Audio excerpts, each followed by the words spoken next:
Wow, yoga day 8 with Shelby. Hey guys, we're on my 1200 day journey.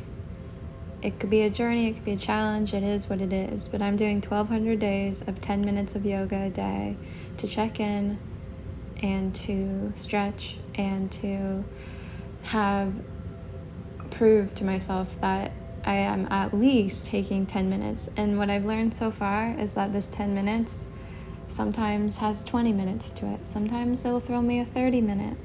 I'm only showing like a sped up 10 minutes of what I do a day because I am not a nutritionist. I'm not a yoga expert.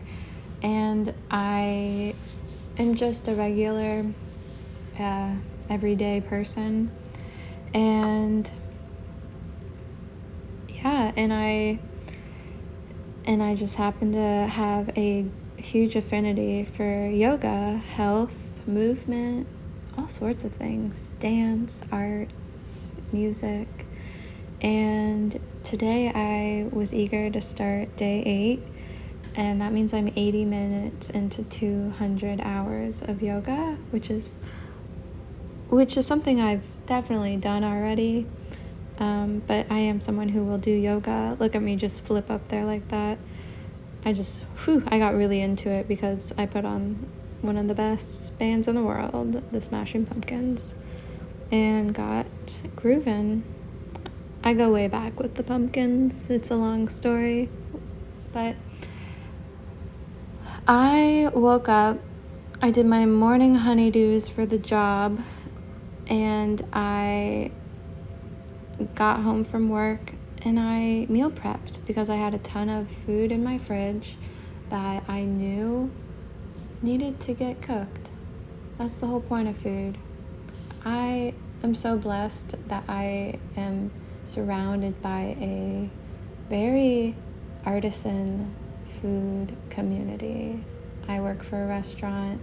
I've worked for restaurants for almost 15 years now, and one of my part of my heart is food, is cooking, is just learning about what everything does for your body. Like a grape calms you and a cherry helps you get to sleep, a little lime juice ignites something in your chest. And again, I'm not an expert at all. I just really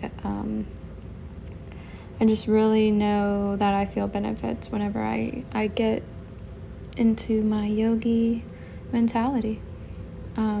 My feet hurt a lot today. I have been searching for thick slippers, very thick slippers. I have hardwood floors, and pounding around on these little floors gets to my feet. It really does. So I need to take good care of these things, which means more baths, more soaking, slower walking. I studied dance for quite a long time, and I did a quite extensively tough dance called Highland dancing, among other things. But your feet are very powerful, but also very fragile. So if you're doing yoga, even if you're in a environment that's kind of concrete, kind of difficult, rough, you are going to want to have foot protection, a mat down, a towel under the mat. I used to dance and I would fracture my foot or like have rug burn or something crazy, and you have to just move through what your body gave you. And I have these pretty standard feet, and I'm trying to take better care of them, get my pinky going on the foot a little bit more. They recommend you stretch your pinky and all your toes and everything. So I think I'm nearing done. I have about 2 more minutes, I noticed when I walked back, and I just kind of thought about what to do. I just did a pretty good set. This is me talking right after the set, and I feel really good.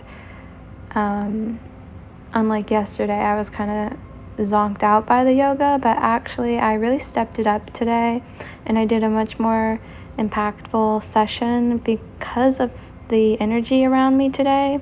Good music, that's what it was. I was listening to some good music and I'm like, it's time to get the yoga in. And you see, I'm just like all about movement. It is in me. It's the spirium, you know, it's balance. It's a reflection of how persistent I am, and just I hope that you found time in your day to make it to your mat for at least 10 minutes a day. And I hope you can join me, comment, and just join my little flowy community. Thanks.